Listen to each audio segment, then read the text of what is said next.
I'm Hilal. I'm from CAFO. I'm head of technology. Pretty much I head like software engineering, R&D, and data engineering. I'm originally from Egypt.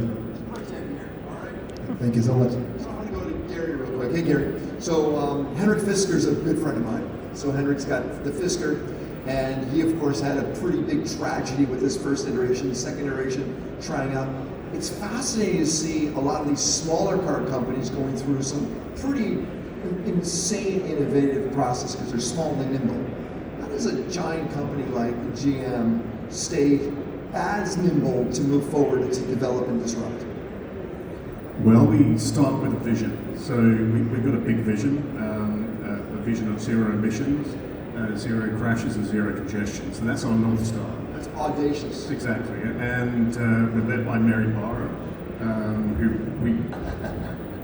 So again, like when you look at CAFO's business model, we're very disruptive when it comes to, we are like more or less, when you look at hybrid, we're doing the same thing in our own space, because you're introducing a new way to fuel up. You're disrupting something that has not been disrupted for tens of years, like since ever the gas station was invented. So when we introduced our model at the beginning, we pretty much got the same friction with the regulators, very similar to what Uber faced, let's say, when we launched in the States. So we faced some friction in the beginning, but then you eventually realize that this is a much more feasible model. Everyone is moving away from building brick and mortar gas stations, even from an environmental sustainability point of view. Just imagine how bad it is for the environment to have queues of cars on midday versus having our trucks on the road that are coming to your home to your parking and just filling up your car. So from an environment point of view, it makes a lot more sense. And it was not like a political pushback, it was like just trying to introduce a totally new business model, something that's very disruptive. We had some friction at the beginning, but then luckily we are incorporated in Dubai, so we didn't face that much friction. Like we got massive support eventually. I actually, the first time I heard of your business, I laughed going, are they that lazy? And then I realized, this is insanely brilliant. What an incredible model. And it is, I know, you remember. It is brilliant, I love it. I want to go back, by the way, again, great presentation. Just want to say that. As you look at what's So we're exploring many options on the table currently. Last year we had plans to pretty much go everywhere in the GCC, but then we decided that no, we would like to master our playground first. So instead of just operating in Dubai, last year we went pretty much everywhere in the UAE except for Abu Dhabi, and then we started launching other verticals outside the fuel business. So today we have like 6 or 7 lines of business, and we have restarted our conversations with partners, not just at the region, but regionally and globally as well. I cannot disclose names.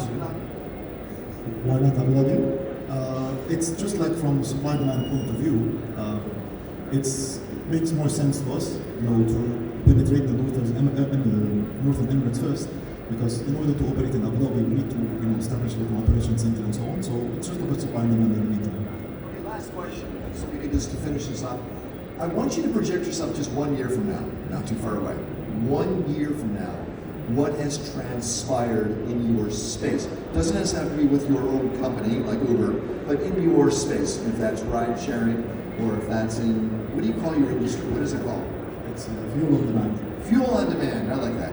So I want you to kind of illustrate where that is just 1 year from now. I'm gonna let you go first. So just let's look back 2 weeks ago, the situation in the UK. It made massive inspiration for people to look at our business model and say, we could have made sense, we could have resolved that situation in the UK, right?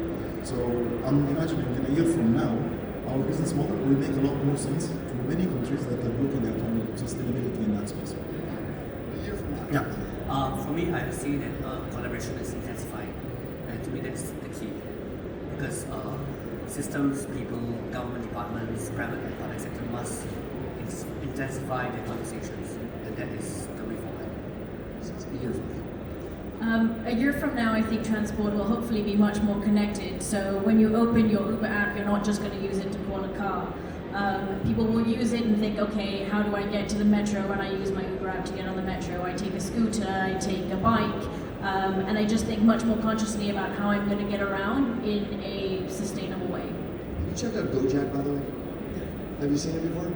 Look at Gojek, that's Indonesia's, right? It's unbelievable. Grab and Gojek, what they've done is it makes Korean look like nothing. I mean, they have so many services on one app. It's pretty amazing, it really is. Good. In a year from now, from a Hyperloop perspective, we will have our first government customer. So that means that we will be in a position to kind of move forward with a specific geographic location in which we can start to evolve our solution for a country. So we'll have our first government customer.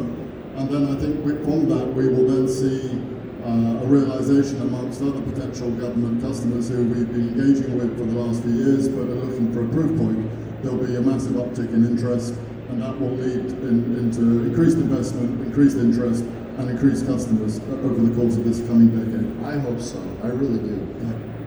By next October, from a connected vehicle perspective, we would have launched our connected vehicle platform in the region. So we've already launched in Kuwait and looking to launch in other markets very, very soon. That's the foundations of a lot of this future mobility that we're talking.